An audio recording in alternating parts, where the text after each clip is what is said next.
Cinema is normally దాని it is termed as a make believe kind of world. అంటే cinema is mass media and ఎక్కువ మంది జనాల్ని appeal చేయగలిగే ఒక make believe kind of a world. అంటే fantasy, too much of fantasy.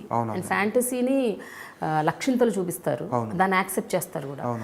Otherwise we wouldn't have Rajinikanth still acting, okay, Chiranjeevi garu లేకపోతే Kamal Haasan doing such kind of roles. So నేనేమంటున్నానంటే మీరు అద్భుతమైన సినిమా తీశారు, బట్ ఆ సినిమాకి అవార్డు రావాలి అని మీరు అనుకోవటం అన్నది, అలాంటి పోస్ట్ పెట్టడం అన్నది యాజ్ ఎ న్యూ డైరెక్టర్ ఇప్పుడు అడుగు పెట్టారు, ఇంకా మీరు ఇంకా పాకటం కూడా స్టార్ట్ చేయాలి. So don't you think you done a wrong thing? I think I've done a wrong thing expecting too much from the first film, but I always expect a lot. And chudandi, it's not like I'm selfish about my film. I'm selfish about my team who's worked intensely on the film. Unkoti endi ante naku it's not only about Pelli Choopulu. I was rooting for Kshanam. Okay. I was rooting for a lot of independent cinema that came that time because these created ripples because ekkadi nuncho raaledu, ఎవరు support నుంచో రాలేదు, ఓన్గా వచ్చాము. Definitely Suresh Babu గారు and PVP garu they've supported these cinemas well and reach అయ్యాయి cinema. So there is a certain trend in the film industry that we have seen. So దాన్ని appreciate చేస్తే ఏమవుతుంది అంటే more film makers like us will get a pat on the back and say that సరే దీనికి కూడా space ఉంది, let's come in here. మన సినిమాలు వచ్చి they are very theatrical. So from that నాటకాల నుంచి మనం చేస్తూ వస్తున్నాము. లాస్ట్లో కూర్చున్న ఆడియన్స్కి కూడా తెలవాలంటే the only way is dialogue. So our films are extremely reliant on dialogue. ఆ dialogue are very heavy, hard hitting, loud and exaggerated. ఎందుకు అంటే ప్రతి ఒక్కరికి రీచ్ అవ్వాలని చెప్పేసి. కానీ when we are translated to film as a medium, it's a magnifying glass. You are magnifying everything. You can be subtle about things. You can show life in it's normal వే. దాంట్లో కూడా emotion ఉంటుంది, మన లైఫ్లో కూడా డ్రామా ఉంది, హ్యూమర్ ఉంది, romance ఉంది, everything ఉంది. సో దాన్ని మ్యాగ్నిఫై చేసే కేపబిలిటీ సినిమా మీడియం అనే దాంట్లో ఉందన్నమాట. సో దాన్ని ఆల్రెడీ ఎగ్జాజరేటెడ్ సినిమాని we're trying to settle it down and tell the world, not only Telugu audiences but north ఇండియాలో, సౌత్ ఇండియాలో and all the other people that మా దగ్గర కూడా రియల్ హ్యూమన్ స్టోరీస్ ఉన్నాయి, మా దగ్గర కూడా రియల్ ఎమోషన్స్ ఉన్నాయి అనే ప్రయత్నం చేసే టైంలో I think that appreciation is definitely required. Akkada naku I was lost because even in my post I mentioned not only Pelli Choopulu, if Kshanam had won I would have put my head held high. So dantlo there was a slight bit of rebellion. That was the only thing. I don't think I should have expressed it as on a, I thought నా Facebook profile వచ్చి limited to certain people అనుకున్నాను, అది public అయిందని మొన్నే తెలుసు. So ఇప్పటి నుంచి కొంచెం పొలిటికలీ రైట్ ఉంటానండి. So you want to be politically right now? I think so. I think I should be politically right.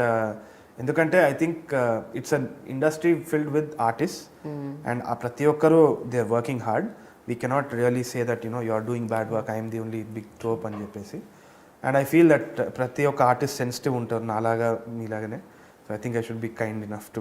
But Tarun, ఒక విషయం చెప్పండి, పురస్కారాలు, అవార్డ్స్ అనేవి చాలా ఇంపార్టెంట్, అప్రిసియేషన్ చాలా అవసరం అండ్ అది వస్తే ఇంకా మోటివేటింగ్గా ఉంటుంది. I agree to that. But still మీ సినిమా రిలీజ్ కాకముందు నుంచి ప్రజల్లోకి అలా వెళ్ళిపోయింది. రిలీజ్ కాకముందు నుంచి ever since audio release, posters, promotions దగ్గర నుంచి what is this new kind of a film అని అందరూ ఐబ్రోస్ రేజ్ చేశారు. సో సినిమా రిలీజ్ అయ్యాక it just went viral and 100 days within no time ఇంత జరిగింది. అప్పట్లో కబాలీ రిలీజ్ అయింది కూడా, బట్ అది కూడా దట్ ఒక 3-4 days తర్వాత మొత్తం పెళ్లి చూపులే, అన్ని థియేటర్స్లో పెళ్లి చూపులే ఉంది. So which means you should actually feel proud that ఒక రజనీకాంత్ గారి సినిమాతో పోటీపడి మీరు మీ సినిమా రిలీజ్ చేశారు, ఆ సినిమా వెళ్ళిపోయింది. సో ఐ థింక్ ప్రజల reward is more fruitful and more enriching అని నేను అనుకుంటున్నాను. అంటే డెఫినెట్లీ మ్యామ్, అంటే ఐఎమ్ నాట్ సేయింగ్ దట్ ఇప్పుడు if I look back in time cinema release అవ్వడమే ఒక గొప్ప విషయంగా భావించేటోండి నేను యాక్చువల్లీ. బట్ అది రిలీజ్ అయిన తర్వాత I wanted to definitely make the film run for 50 days or something. 50 days దాటినాక ఐ వాజ్ షాక్డ్. 100 days వరకు ఆర్గానిక్గా తెలిపోయింది. So there are lot of things that I should be grateful for. But imagine that we have a baby. First miscarriage అయిపోయింది అనుకుంటాం, వచ్చింది, it's there. And then you want the baby to grow and then you want her to win laurels and you want her to kind of go ahead. And that's basic human tendency. It's not like సరే పుట్టింది కదా చాలు అని కాకుండా we want the baby to go ahead. So అంత invest చేస్తాం. We invest so much energy in to cinema because we want to talk about the film. And also I've got bigger awards than the national award when a girl said that and her family ఆమెని పెళ్లి చూపులు వద్దు, business చేసుకోమని చెప్పారట. So there are lot of things like this which have thing. కానీ ఎంత వస్తే అంత, because we want our baby to succeed, and maybe that is the emotion that I put. True. I totally understand. And it's just that I wanted to know more. ఎందుకు అంటే ఆ point of టైంలో మీకు ఎందుకు అలా అనిపించింది అన్నది మాత్రమే తెలుసుకుందామని అడుగుతున్నాను questions. No offence actually. No offense at all. And Tarun, coming back to the film, Pelli Choopulu అన్నది అంటే యాక్చువల్గా మీరు అంటే మీ kind of thought process and మీ genre, I heard it is very different. మీరు కనీసం మీరు పెళ్లి చూపులు లాంటివి కూడా చేయొద్దు అనుకున్నారంట. Actually I heard you wanted to do cult movies. మీరు ఎక్కువ కొంచెం లిటిల్ కమర్షియల్ ఉన్నా కూడా, though it is a commercial film, అందులో ఏదో ఒక మంచి ఆర్ట్ ఫామ్ని లేకపోతే ఒక kind of social message, you wanted to do such kind of a films. అంటే నాకు actually I was inspired a lot by crime comedies. Okay.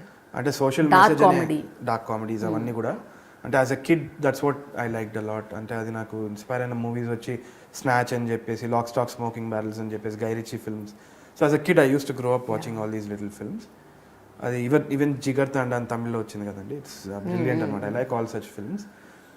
కాకపోతే నేను షార్ట్ ఫిల్మ్స్ చేసే టైంలో కూడా నేను సైన్మాన్ ఒక షార్ట్ ఫిల్మ్ చేశాను, అనుకోకుండా ఒక షార్ట్ ఫిల్మ్ చేశాను.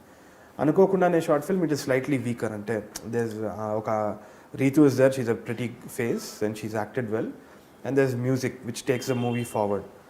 So I knew that technically this is not a strong film as Sainma, kakapoyina gani there was a lot of views for this film. So that's the way things work and ardhamaindi. So pelli choopulu chesetappudu kuda I was little smart about thinking that let's make a rom-com. Rom-com ki eppudu audience untundi. Kakapothe I wanted to bring a difference in the rom-com. I didn't want it to just be like a rom-com because I don't really like rom-coms. Okay. Like it's completely a different genre. Kakapothe it's a coming of age. If you see Pelli Choopulu anedi, it's a coming of age of a girl who tries to forget the past and move on, and about a guy who kind of understands what he wants to do. So that is concealed as a rom-com. So there's a lot of medicine which is sugar coated in the film. Okay. So ఎందుకంటే it was a conscious decision అండి. I wanted to entertain the audience but also make sure that there's a strong voice. అది లేకుంటే I don't think we can sustain అని అనిపించింది. So ఆ రామ్ కామ్ని కూడా మీరు మీ స్టైల్లో తీశారు, అంటే ఐటమ్ సాంగ్స్ లేకుండా, గ్రూప్ సాంగ్స్ లేకుండా, డాన్సులు లేకుండా, లేకపోతే ఫైట్స్ గీట్స్ అవేమీ లేకుండా ఒక రియలిస్టిక్ మోడ్లో ఒక రామ్ కామ్ని ఇలా కూడా తీయొచ్చు అని చూపించారు. What was your basic inspiration? అంటే మీరు ever since you thought film మేకింగ్లో మీరు ఎంటర్ అవ్వాలి అనుకున్నప్పుడల్లా, ఒక సినిమా తీయాలి అనుకున్నప్పుడు మీకంటూ ఒక ప్రేరణ ఉంటుంది కదా, ఎవరో సినిమాలు చూసుకుంటారు, ఎవరో స్క్రీన్ ప్లే చదివి ఉంటారు. What was that inspiration? Major inspiration was Mani Ratnam garu. I still say that everywhere. His cinema is like a Bible అనమాట నాకు. ఆయన మిస్ ఆన్ సీన్ అంటారు అనమాట. You do a single shot and you establish an entire thing. So he's a master of that.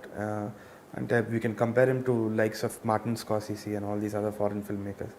So ఆయన సినిమా ద్వారా నేను చాలా నేర్చుకున్నాను. అపార్ట్ ఫ్రమ్ దట్ జంధ్యాల గారు సినిమాలు అనమాట. I have to say that. ఎందుకంటే ప్రతిసారి వెనెవర్ ఐమ్లో ఇప్పుడు కూడా ఆహనా పెళ్ళంట కానీ ఇవన్నీ చూస్తే you can just enjoy ma'am with your family. ఎన్నిసార్లైనా రిపీట్ చేసుకొని చూడొచ్చు. It's only possible because of some genuine spark in the characters that he wrote, the clarity of defining the characters. So ఇవన్నీ కూడా I wanted to kind of imbibe in to my film making style. And that's what I've done. I've tried to do that, but there's still a long way to go maybe. Yes. So we'll do inspirations, ma'am. Yeah.